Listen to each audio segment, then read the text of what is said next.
So I have my Arduino here without the connections and the push button. So when I press this, I'm gonna get a notification in my phone that says I took the pills or I took my medication. So to know that that's working, I'm gonna get a message here in processing that says I am working. So let's try it.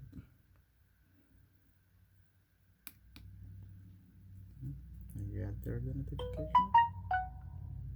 and I got my notification here in my phone. And that's the one. I took my medication. I took my medication. I'm gonna press it again to get another one.